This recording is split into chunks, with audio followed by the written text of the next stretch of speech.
Okay. Um, so we have the case of Arnab Goswami, which is very fresh in public, in the minds of the public.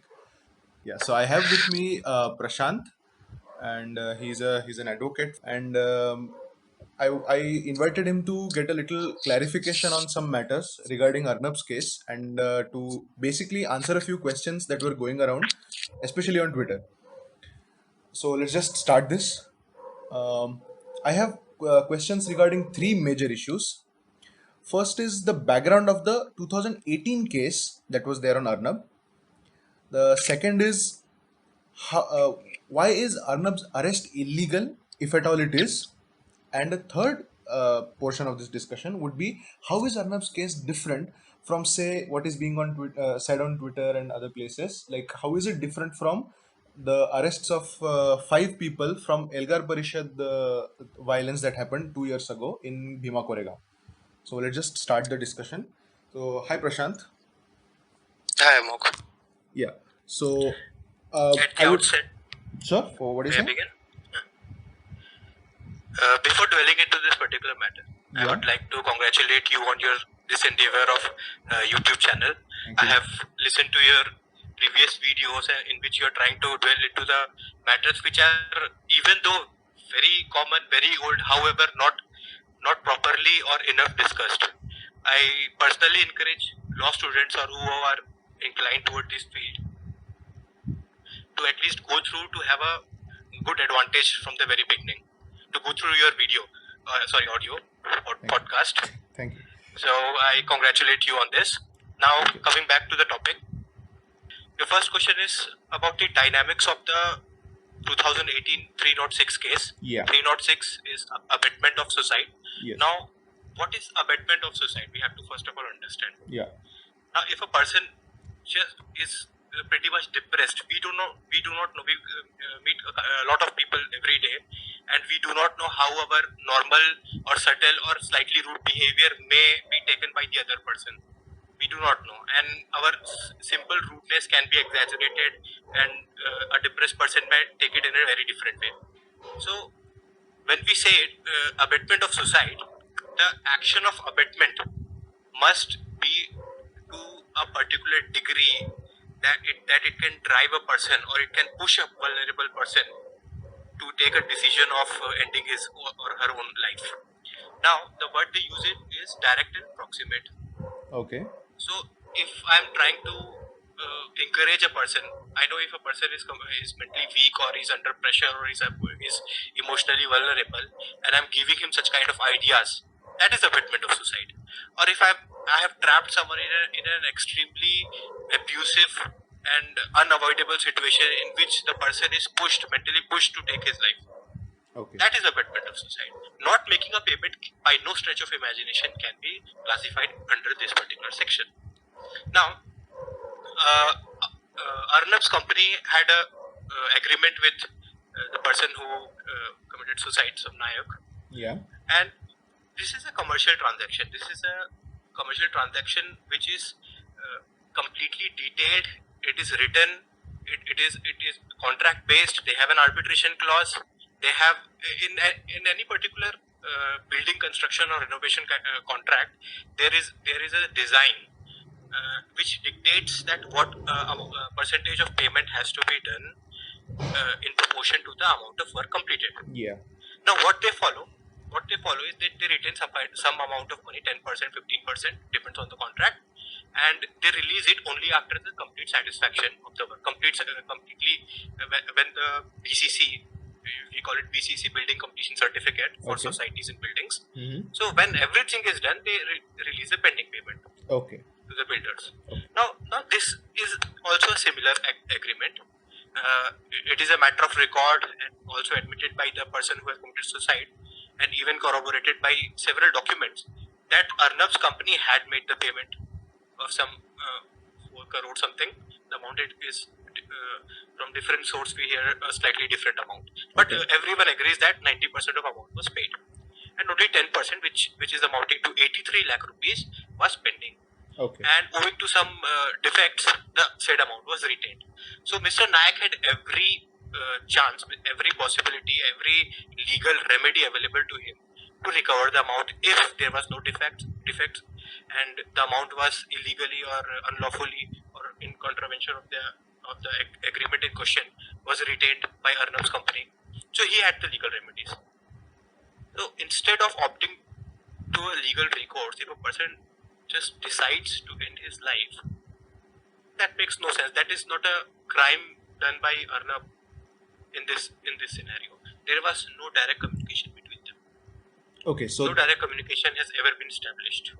okay, so there was no direct communication, you say, but then you also had mentioned something called proximate Yes. abatement, right? So how would that be different, and is that applicable here then? No, proximity. See, proximity can be understood in two ways, like physical proximity and proximity in chain of event. Okay. Now, if physical proximity can be understood in a very simple way, that a person who is intimidating or who is abetting is a physically close, and he is overseeing that the person is pushed to take his life. For example, the person supplies the poison or gives the victim a rope. Yeah. Such kind of overt or covert actions are physically proximate. Okay. Now, in chain of event, the proximity is that if I am if I'm going out of line or doing illegal actions or committing offenses.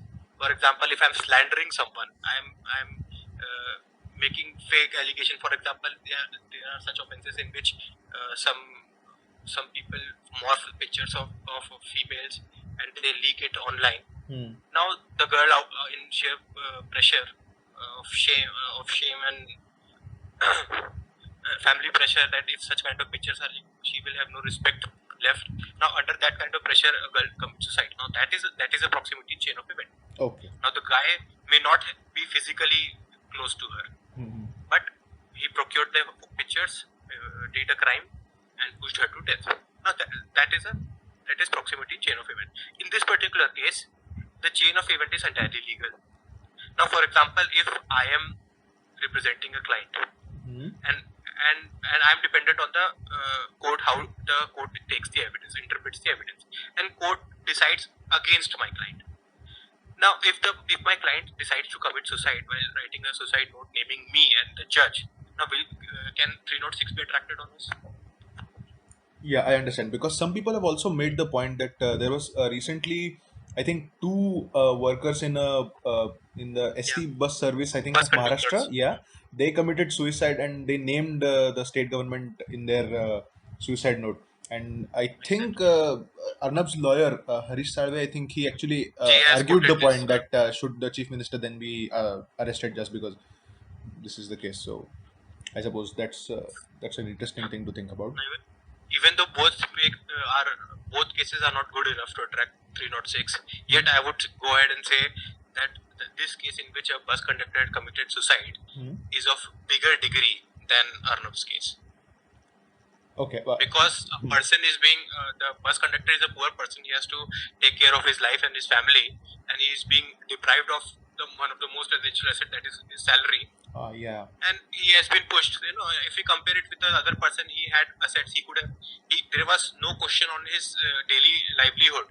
He actually went into his farmhouse to commit suicide. So he had a farmhouse.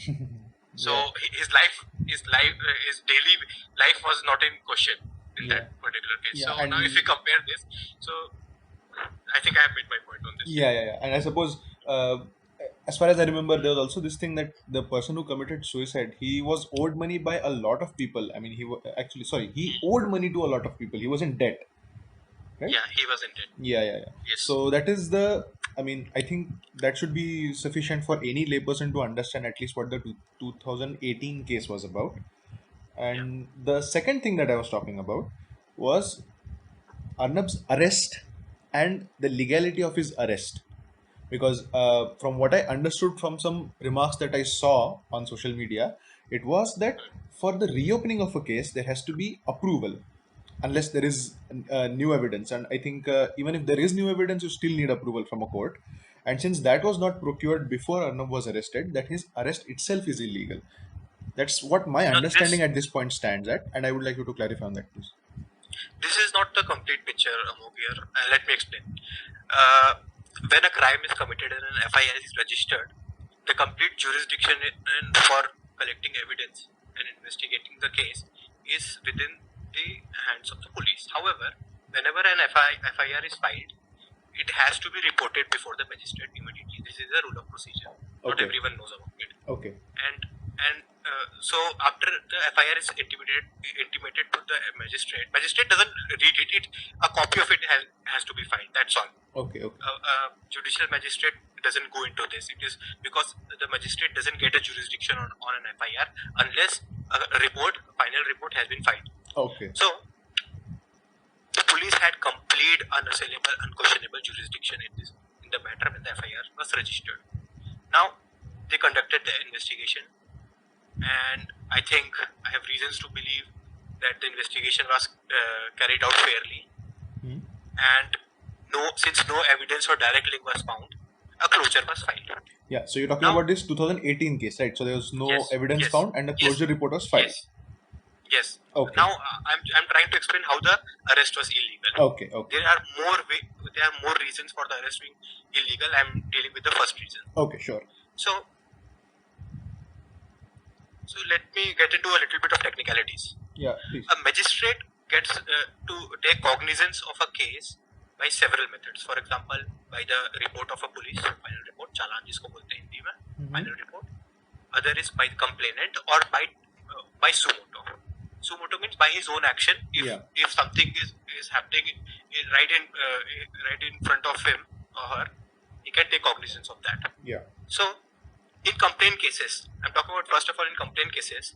If I file a complaint against you, Amok, and the magistrate finds that the evidence are not sufficient enough, and the magistrate, without giving any notice to you, without summoning you, without really issuing a warrant against you, summarily dismisses my complaint.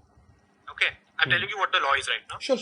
Yeah. And so, what remedy I have against this complaint is to file a revision before the session. Okay. Now, when I file a revision before a session court, will I give you a notice or not? Well, yeah, you should, right? I should give a notice to you because the rejection of my complaint summarily at a preliminary stage gives you a right. Yeah. It gives you a right to not get that particular case registered against you. So if the order is to be reversed by a session court, a right to be heard opportunity to be is mandatory to be given to you. You have a right to be heard at that stage. Yeah. Now apply the same principle in Arnav's case. A closure report was filed. Even police themselves, the investigation agency themselves agreed that there is no sufficient evidence, and they filed a summary report. I will get into A summary, B summary. But first of all, they filed a closure report. Yeah. The closure was duly accepted and a judicial order of closure was passed. Okay. Now, when a judicial order of closure is passed, Arnav gained a right against the FIR that no evidence is there against him and the case has been closed. That gave birth to a right in favor of Arnav. Now let us assume that no illegality has been committed by the police by further investigating. Okay. Let us assume that no judicial order is required. Okay. Now, when a person has attained a right by the closure of a case, should he not have been given an opportunity to be heard before, like arresting him with 20 armed gunmen? Yeah, I mean, he has a right to respond, right? Issued a notice to him first of all. He should have been summoned. Had he tried to evade the jurisdiction of court, then the arrest would have made sense. Yeah, that makes sense. This is coupled with the fact that no such judicial order for further investigation has been sought by the police. Yeah. Now there is one more ground. There is one more ground why the arrest is illegal. Okay.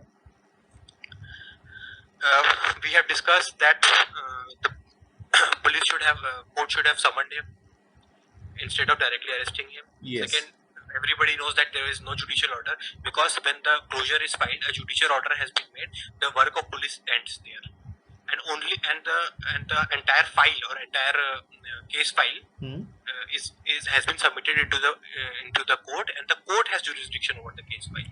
Okay. So without the permission of court, nothing can be done. Okay. So these are the two things. Okay. Now furthermore, if a person has to be arrested, so there is a method of arresting.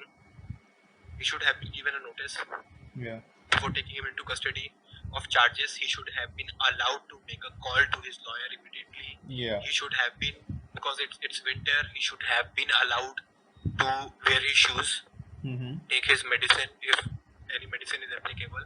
Mm-hmm. He should have been allowed such kind of things. Yeah. And the method how he has been arrested, Mm-hmm. see, I have seen so many people, even gangster murderers, I have seen getting arrested or being produced before a court. None of them gets arrested like this. Yeah. I mean, I suppose that point was also made by his lawyers that, I mean, he was not a terrorist to be arrested like that. But yeah, I didn't. It makes sense. Exactly. Because see, if why is the reason of arrest in a case? We have to understand that why a person is arrested. Just because an FIR has been filed against me, Mm-hmm. the police does not get entitled to arrest me. Okay. Arresting का reason होता है. Hmm. I Yeah, mean, so they don't the police flee. or the police or state doesn't get right to detain me just because an FIR is pending against me. Okay. The reason is that if I am roaming free, Hmm. I may influence the witnesses, or I Yeah. may tamper the evidence, Yeah. and keep me at bay, to avoid such kind of misadventure from my part. Hmm. The police detains me Yeah. in any case. Okay. Yeah. So the idea is to keep the person away from the case. The idea is not to ridicule him publicly, which the Maharashtra police did. Okay. They ridiculed him with an armed force, 20-25 armed men, who carried him away like as if he's a terrorist. The chasing media men were stopped by the traffic police. The entire modus operandi appeared like a coordinated attack on him. Yeah. Yeah, that was actually quite clear. I mean, we had some visuals, I think, right when that was happening, morning 8 a.m. or something. And we had immediately we had visuals of what exactly was going on in his house. Apparently, his family members, his wife and his son, were also uh, treated in kind of a similar way. So that was actually very disturbing to me. Manhandled. Yeah, they were manhandled, and I mean, Arnab also showed that he had bruises from how the police handled him. But yeah, I mean, I suppose that happens when you drag a person away. So I don't know how about that. I mean, is there something? I don't know. Is there some legal remedy that Arnab can pursue because they manhandled him in that way? He can file a complaint to the administration, and the administration may begin a departmental inquiry. Nothing else. Okay, I don't think that will go any further. Yeah, but so as far as I understand, there were some there are two major reasons why his arrest was illegal, and one of them is the technicality. The second one that you mentioned, the way he was arrested, and the first one was That he like, should have been summoned. yeah, Because he should have been first summoned of and all, given a right to by the reply. Right. yeah, Yeah. Okay. And now you were going to say something about the closure report itself. So it had like summary A, summary B, and summary yes, C. Yeah. yeah, So if you could throw some light upon that. yes. See, the Criminal Procedure Code 1973 Act is a central act, central legislation, Hmm. and every state has some kind of rules of procedure Mm-hmm. decided by the government for police and for the court by the high courts. Okay. So these kind of rules are different at different places, different states. Pretty much the core ideas are same, but some kind of technicalities are different. Okay. So this A summary, B summary, C summary reports are a local rule at Maharashtra. It cannot override the Criminal Procedure Code because it's a local rule. Okay. So they are saying that A summary report means that no evidence was found or collected which could incriminate the accused named in the case. Hmm. That's what they say. And when the evidence has been discovered, then the person can be arrested anytime. That's what they were arguing. Okay. Also, they were arguing that under 173, section 173, subsection 8, the police are entitled to further investigate, which is true. Hmm. Even when the final report has been filed in a case, even though the trial has begun, the police is entitled to collect further evidence if further evidence are collectible or are discovered. Mhm. So under 173(8), police files an additional charge sheet. You might have heard about additional charge sheet in Yeah. Delhi riots case. Yeah. Yeah. Which, quite a few people. Yeah. So my reply to these two technicalities is that a summary report, even though whatever a summary report may say, but a closure is a closure. Okay. A closure gives a right to the person, to the accused persons. So when the death note, the suicide note was discovered, Arnab was not arrested. So what kind of what degree of evidence did they discover, the police, that it was so eminent and so much the need of time that Arnab had to be picked immediately with a huge amount of force? Yeah. What was the so clinching evidence that the police had discovered? They, at no point of time, even before the Honorable High Court or before the Honorable Supreme Court, did they argue that what kind of evidence have they discovered? Because there is nothing, obviously. Okay, so there was actually no new evidence after 2018 for Arnab's arrest. I cannot say. I have no one to say because I haven't read the report. The report is a confidential document for the police. Only court or prosecution is allowed to read. Okay. Accused and his counsel are not allowed to read such kind of documents. Oh, of course. But I mean, they would have argued that in court, right? Or has it not happened yet? They could have. It was they were entitled to. In fact, Mr. Kapil Sibal had requested the court that the record be called. That the court cannot decide bail without record of the case. Okay. And to which I say that it was not a matter of bail. It was the habeas corpus. So yes, the court can do pretty much anything on habeas corpus. Yeah. So yeah, because the thing that I was wondering about was if there is no new evidence. Okay, suppose there even was new evidence, then why would they not argue that in court, right? Because that would have immediately given them like a weapon to detain Arnab for a longer time. Yes. Now, since they didn't argue about any new evidence, we are forced to assume that there was no new evidence. Yeah. So I mean, yeah. Then that just contributes to the fact that Arnab's arrest itself was illegal. And apart from this, did Arnab's lawyers argue anything else? Okay. I should wind up my 173.8 topic.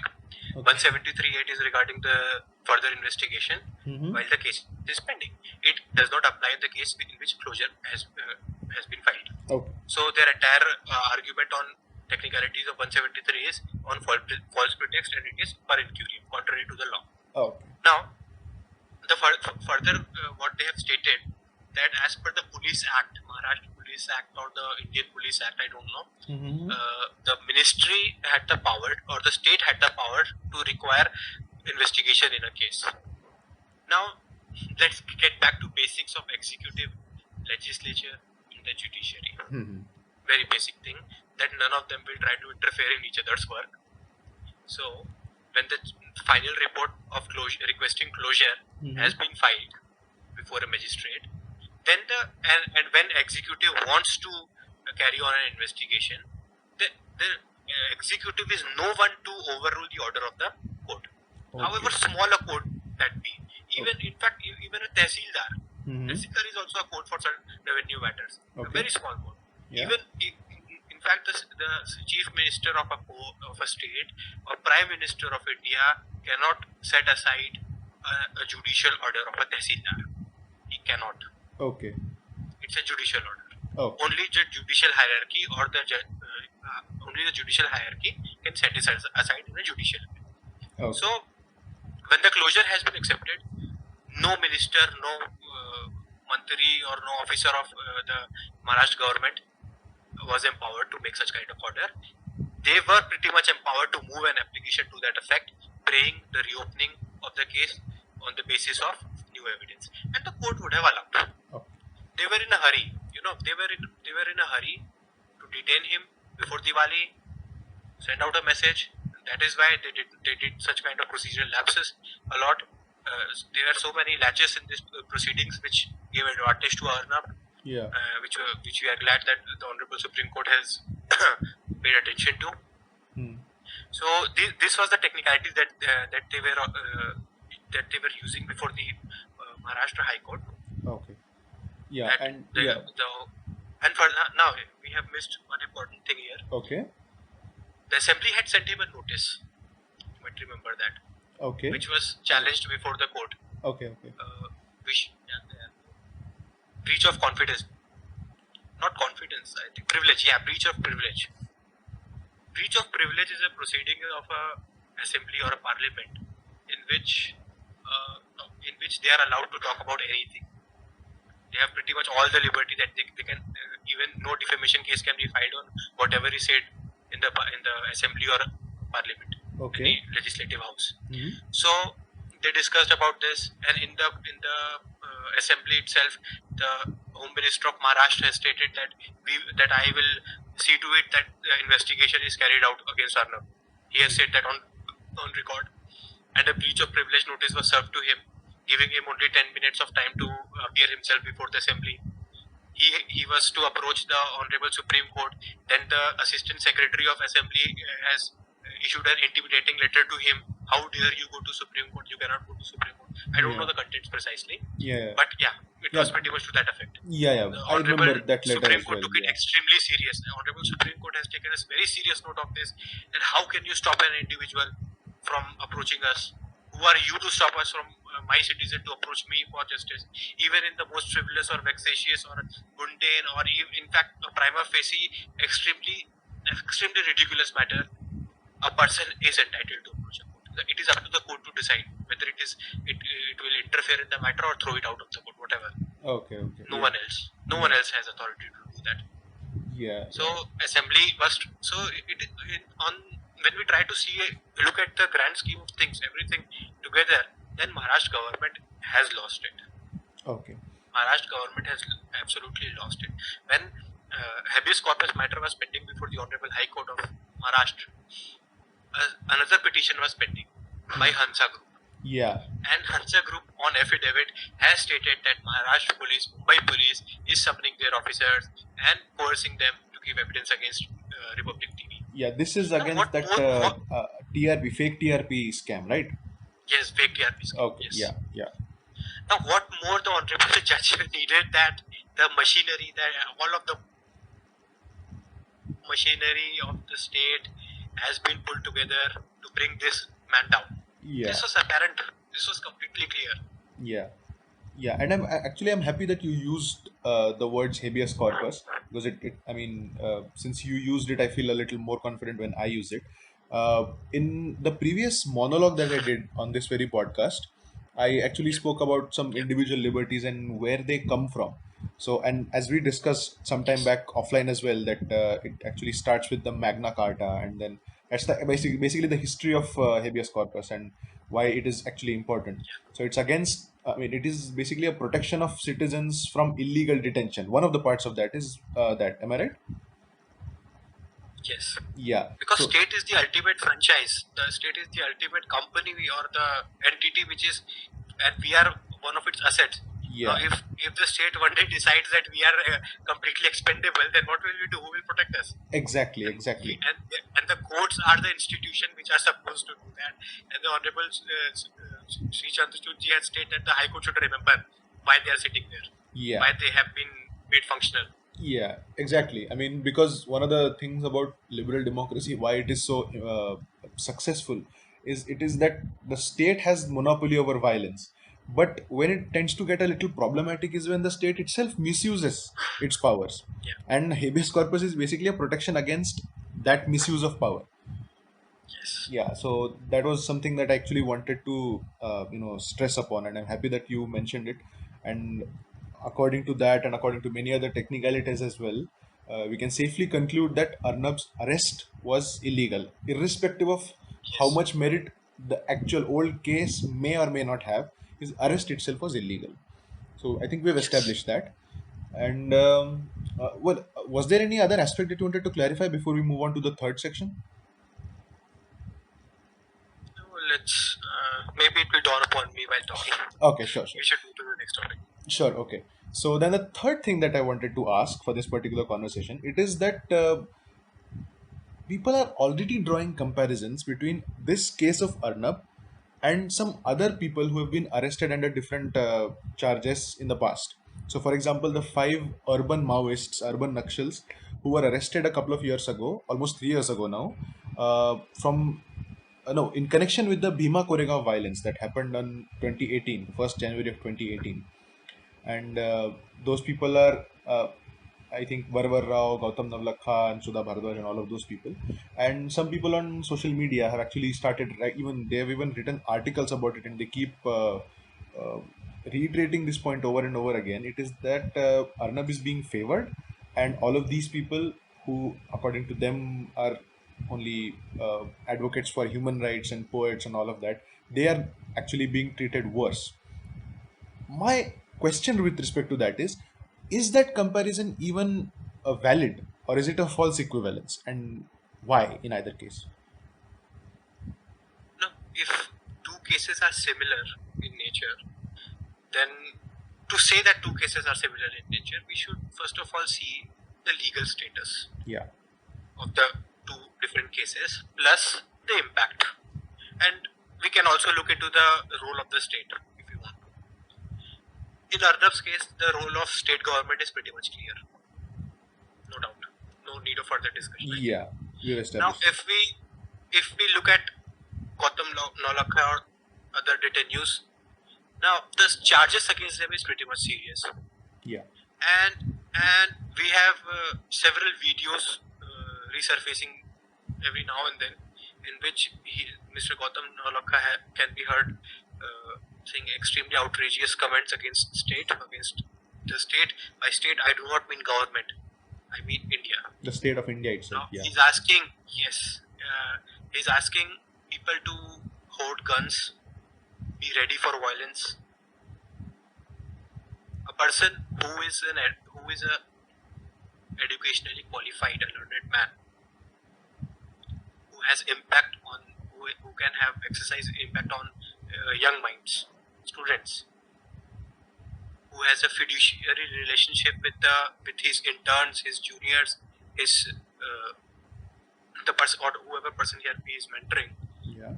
So he is using that kind of position to institutionalize young minds or people to think in certain way, to support his violent fantasies against the state, and to bridge a gap. To create a gap between people on the basis of class and caste. He had made outrageous comments on the basis. See, the whole Bhima Koregaon was a caste-based Yeah. incidents. Yeah. And see, if first of all, we all agree that the thing or whatever which is keeping this caste-based classification or division alive should be shunned, should be removed, should be detached from the public. Yes.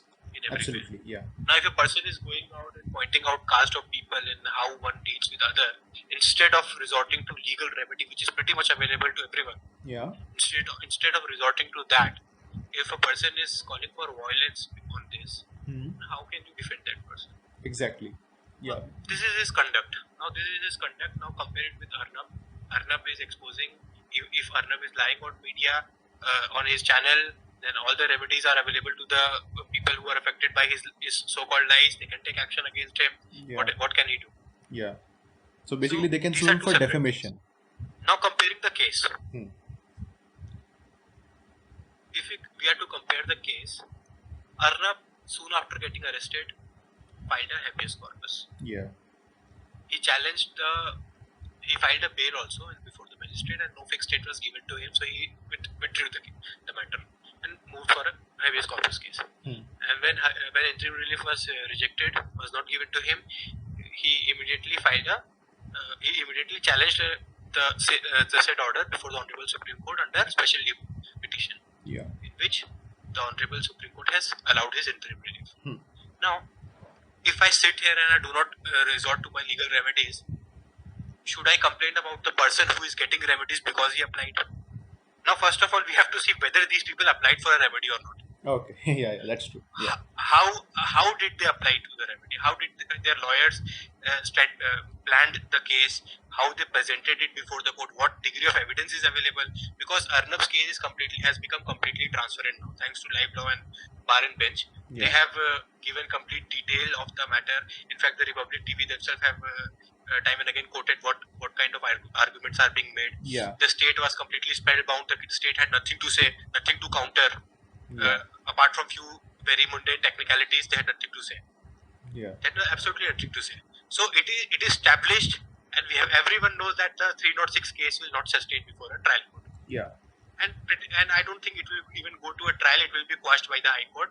If not High Court, then Supreme Court. It will most definitely be quashed, and no trial will be conducted. Okay. Now, so it all depends upon the degree of evidence collected by the investigation authorities. True.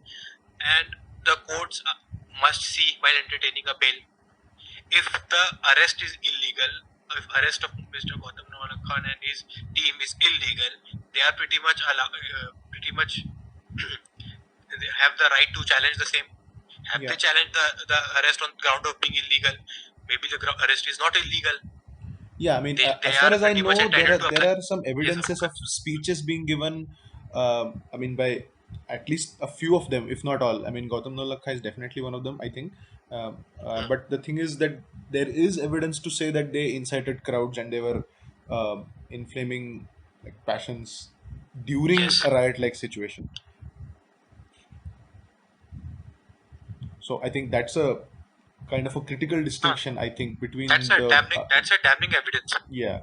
If you are trying to use people for your own agenda, ulterior motive, Hmm.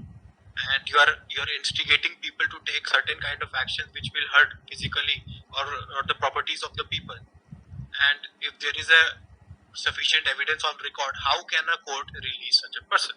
Now, Yeah. court can release such a person if a final report has not been filed within time. Okay.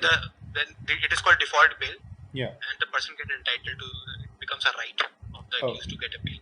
So in the case, bail was rejected, I think. Yeah, He it was has been pretty much rejected. Yeah. Yeah. Yeah, because that was, I mean, the reason I asked and I included this particular discussion in when we were discussing about Arnab's case, it is that these comparisons were drawn and it was being implied that the union government it is preventing the bail applications for or at least preventing these people from getting bail. So I wanted how. a little. I mean, I don't know because these people keep saying No, it. I'm not saying you are Yeah, making yeah, the of course. accusation. Yeah, yeah, I'm furthering the discussion. If someone is saying the central government is keeping my file from being listed in the court, then how can someone do that? I do not see this happening. yeah. I mean, they This allege is the system. the hand of BJP in some way. I mean, I'm no Let me defender tell of you BJP in the this matter. Supreme Court or High Court rules on this. Hmm? If I file the petition, whatever the petition, it may be a civil appeal or an SLP, whatever. If I file it before 2 o'clock on a Monday, Okay. it is bound to be listed if provided that there are no defects, no defaults. Mhm. It is bound to be listed for motion hearing Hmm. on a Thursday. Okay. If I file it after 2 o'clock on Monday, it is bound to be listed before a court on a Friday, Okay. on the same Friday of the same week. So Okay. this is the procedure. They do not give dates. They do not give fixed dates. They generally give a rough date of a Monday, and the case gets listed whenever it can get listed on any day of the week. Yeah. For example, they give me a date of first week of March. Yeah. So my Okay. case can get listed on any 7 days, any of the Okay. 6 days. So that is the procedure. Hmm. Now, if someone is saying that the central government is not letting my case get listed, then what kind of source the central government is using? Even you know that the High Court is run by an administration. Supreme Court is run by its own administration. Yeah. It has a bar association of lawyers. It has people from both the sides of the political spectrum, Yeah. and there is an election process to become a president of the Supreme Court Bar Association. है ना? Yeah. So when this is the system and all the political parties are represented there, duly represented there, if a lawyer, if a part of the administration of Supreme Court is trying to play such kind of manipulation, then it can be called out very easily by the other side of the spectrum in Supreme Court. Of course. It Yeah. can be caught, and Yeah. anyone can play that kind of game. Yeah. So these people have support from the left, from the left parties. So if someone is saying that the central government is keeping his case or avoiding his case from getting listed before the Honorable Supreme Court, is I'm 100% sure is delusional or is trying to fool others, which is very easy in social media to fool and make people think in a certain way. Yeah. I do not know why people do not want to take opinions from people who actually know about stuff, these kind of stuff. So this is for sure. This is for sure that some kind of advantage was received by Arnab. Yeah, I am actually, not that was going going to to be be completely one of in that his was going to favor. be my next question to you. Actually, that people actually do say that Arnab got a little preferential treatment because his case was listed quickly and Definitely. it got hearing. I think on the same day it was heard or the next day that it was filed, and and the others are not getting that kind of privilege. So it's being alleged that Arnab is. I mean, he's being favored basically. How true is that? Do you think? It is different. See, some senior advocates in Supreme Court are BJP leaders. They have lobbied for the matter to get listed at priority. Even though I think someone in social media was alleging that it had a dozen of defaults. Yeah. So So I saw that it too. is the Yeah. prerogative of the Honorable Supreme Court to even let the matter be listed even with the default. It is the prerogative of Supreme Court. And if someone was getting such kind of priority or such kind of advantage and is not worthy of that kind of advantage, then the court is not bound to follow the listing. The court Okay. can push it aside, stating that it doesn't appear to be urgent. It is prerogative of the Supreme Court. Yet, even though I'm saying that the judgment of Honorable Supreme Court in this matter is completely fair, just, and what we needed at this time, yet I will go ahead and say that Arnab definitely received a very strong lobbying from I think Shri Gaurav Bhatia ji, senior advocate, who is also a BJP leader. I Yeah. think he has something to do with this to get the matter listed, and others from lawyers from the other side were pretty much offended. Yeah. and I upset think so. that such kind of preference is not received. I think to them I will say, if you want your client to get preference like this, then you should try. Why not? Yeah, and I mean, it's not like it's unheard of. I mean, because if I remember correctly, when the terrorist Afzal Guru was supposed to be Yaqub, hanged, the Supreme Court was made to open at midnight or something, if I remember correctly. And at that yes, time, a lot of people from the non-left argued that why is such a preferential treatment being given for that. So I suppose it's I'm tit for happy tat that here. I don't know. our Supreme Court opened to give an opportunity of hearing to a man, even though accused of terrorism. Yeah. I have nothing to complain against that. This is our culture. This is the kind of nation, and this is the kind of ideas that we hold. Yeah. And a man who is going to die should be given an opportunity, even on the face of death. Even though that man is equal to a demon, he is responsible for the deaths of 100 people. I'm just saying. I'm not talking personally about Afzal Guru. I'm just saying it in general that even such a man deserves. Even such it is our culture, it is our system, it is our ideals that we give an opportunity to be heard to even a wild man like him. Yeah, definitely. And I We think give an opportunity to Kasab to get a fair trial. Of To course, raise his yeah. voice, to say what he has to say. Yeah, again, you made a brilliant point about this. Everyone is given the right to a fair trial, and again, I think in the Exactly. common law tradition, it can be argued that yeah, I think it's pretty much historical fact that again this can be traced back right to the Magna Carta, uh, probably even before that, but at least till that every person does have a right to a free and fair trial, and I think No, Magna Carta is pretty recent development in jurisprudence. Go back to our own roots. Even in our culture in the Mahabharata or Ramayana kind of time, those days, even if you take them as fact or history or mythology, it is up to you. It is up to your listeners. Yeah. I'm not going into that. I'm just saying that what our ancient books have given us examples, like Lord Rama has sent his diplomats to Ravan to sort things out, to give him an opportunity what he has to say. Yeah. about the abduction of Sita Ma. Yeah. He had tried to create a bridge to understand, to Yeah. give him an opportunity, and it was to him to take the opportunity or not. Yeah. And similarly, except on a battlefield or except for defending yourself, Mm-hmm. you are not allowed to kill anyone or punish anyone. Yeah. Whoever has punished any person without a trial has been condemned. Yeah. People like Kans, he Yeah. jailed his own father.